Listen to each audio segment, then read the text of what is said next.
Le croyant qui ne vit pas dans le passé des choses accomplies en sa faveur, il n'a en fait pas compris ce que représente la résurrection. Parce qu'en fait, la résurrection est la preuve que tout ce que Dieu a comme promesse, tout ce qui était au futur, pour lequel il fallait prier, toutes ces choses sont accomplies en un seul acte dans la résurrection de Jésus.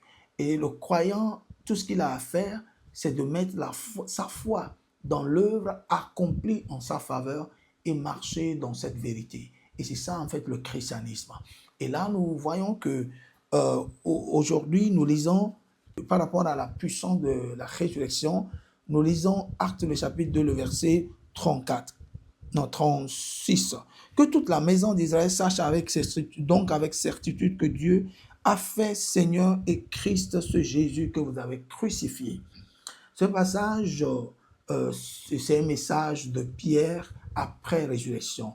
Et là, ça a été son premier message. Et dans ce message, à un moment donné, il faisait comprendre au peuple d'Israël et il demandait à ce peuple-là de savoir que Dieu a fait de ce Jésus qui était là dans les rues de Jérusalem et autres, Dieu a fait de lui, à partir de la résurrection, Seigneur et Christ. Mais pour le moment, nous allons nous attarder sur Seigneur.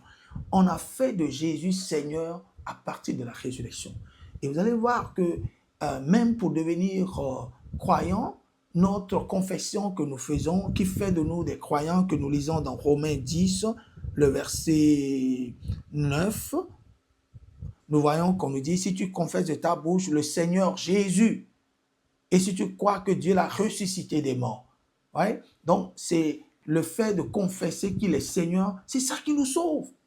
Et il a été Seigneur que dans la résurrection, à partir de la résurrection.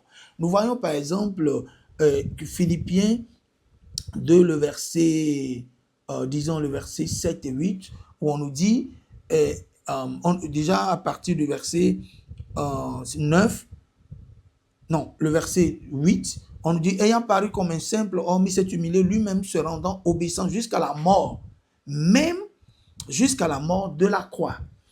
C'est pourquoi Dieu aussi l'a souverainement élevé et lui a donné le nom qui est au-dessus de tout nom. Et vous allez voir la suite qui dit que, afin que toute langue confesse que Jésus est Seigneur. Ça, c'est arrivé après qu'il s'est donné sur la croix. Il s'est donné en mourant en notre faveur sur la croix. L'autre chose qui a suivi, c'est qu'on nous fait comprendre que Dieu l'a souverainement élevé. Ça veut dire, le fait qu'il devienne Seigneur, c'est une élévation. Et il n'avait pas cette élévation avant de mourir sur la croix.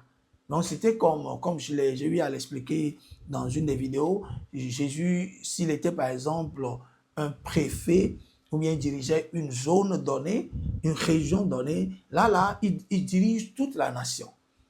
Et pour ce cas précis, il était juste à Jérusalem, opérant dans le ministère, mais cette élévation va au-dessus de toutes les nations, de tout l'univers. Et vous allez voir qu'on a un peu décrit tout emplacement où pouvaient vivre des êtres, en nous faisant comprendre que, en nous faisant comprendre que sur la terre et sous la terre, s'il y a des êtres sous la terre, ces êtres sont pris en compte. On nous dit que partout, ce nom, cette élévation que le Seigneur, que Jésus a eue, a fait de lui Seigneur, de sorte que partout on devait reconnaître sa seigneurie. Et Jésus est Seigneur. Lorsque nous confessons cette seigneurie, nous disons de lui qu'il est Seigneur, on nous fait comprendre que nous sommes sauvés. C'est lourd parce que là, quand quelqu'un est Seigneur, il est propriétaire. Quand quelqu'un est Seigneur, il est maître. Il est possesseur d'un domaine donné. Et quand il est Seigneur, il est propriétaire de ces personnes qui ont confessé sa seigneurie. Et on nous parle là de la résurrection. Donc, dans la résurrection, nous avons la seigneurie de Jésus qui est établie. Et nous, quand nous croyons en cette résurrection, c'est que nous obtenons ou nous participons ou nous jouissons de cette résurrection. C'est comme quand vous votez pour quelqu'un, il devient, voilà, il occupe un grand poste, vous participez dans une certaine mesure à cette position-là. Donc nous, pour avoir confessé sa seigneurie, la Bible nous fait comprendre que c'est cette seigneurie-là qui nous sauve. Et nous avons cette seigneurie-là dans sa résurrection. À partir de la résurrection, Jésus est Seigneur sur tout. Et vous imaginez, quand il est Seigneur, il est partout, même dans la zone ou bien dans la juridiction des morts. Il est toujours Seigneur. Partout où voilà, être pouvait être, il est Seigneur selon les Écritures. Et ça, il a eu dans sa résurrection. Et nous qui le suivons, mais nous qui confessons sa Seigneurie, nous sommes automatiquement des gens qui participent à cette seigneurie-là. Nous ne sommes pas seigneurs du genre à sa mesure, mais nous ne sommes pas seigneurs égaux à lui, non. Mais partout où nous sommes, nous opérons comme des représentants de ce Seigneur-là. Seigneur fait de lui un roi, un grand, un maître, quelqu'un qui a les domaines sous son contrôle. Et lorsque nous lui appartenons, nous opérons dans cette seigneurie. Quand nous disons au nom du Seigneur Jésus, nous référons à sa résurrection en fait. Parce que c'est dans sa résurrection qu'il est devenu Seigneur. Et il est Seigneur sur tout. Et c'est à nous maintenant de croire en cette résurrection, croire en cette seigneurie et la proclamer partout où nous sommes et dans n'importe quelle situation où nous nous retrouvons. Il est Seigneur sur nos vies. Il est Seigneur sur nos maisons. Il est Seigneur sur nos corps. Il est Seigneur sur nos enfants. Il est Seigneur sur nos voitures. Et c'est à nous de les proclamer. Plus nous les déclarons, plus toutes ces choses, tous ces lieux rentrent sous sa seigneurie.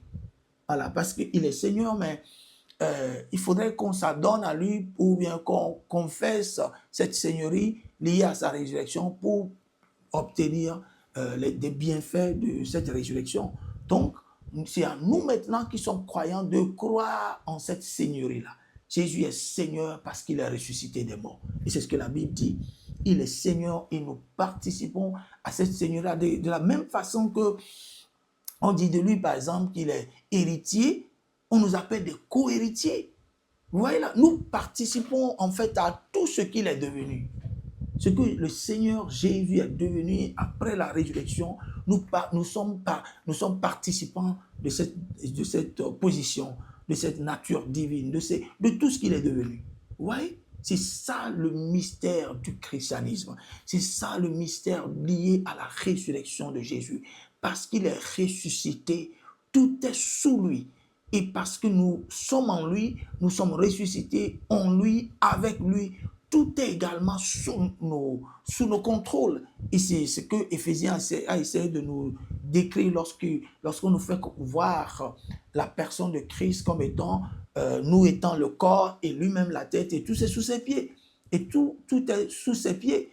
Tout étant sous ses pieds, et c'est nous qui sommes le corps de Christ, l'Église, le corps de Christ, ça veut dire tout est en fait sous les pieds de l'Église.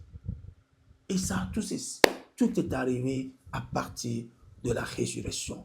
Jésus est devenu Seigneur parce qu'il est ressuscité des morts et Dieu l'a mis à cette position. Et nous qui lui appartenons, nous participons à cette seigneurie-là, à cette position-là, à cette résurrection. Et l'une des merveilleuses choses, c'est que depuis ce jour-là, tu n'es plus la propriété, parce que je t'ai dit qu'un seigneur, c'est un propriétaire. Tu n'es plus la propriété d'aucune idole, d'aucun démon, de n'importe quoi. Tu es la propriété de ce Seigneur, le Seigneur Jésus. Tu lui appartiens. Dorénavant, tu n'es plus la propriété d'un démon. Tu es la propriété de celui qui est ressuscité des morts. Que le Seigneur te bénisse. Amen.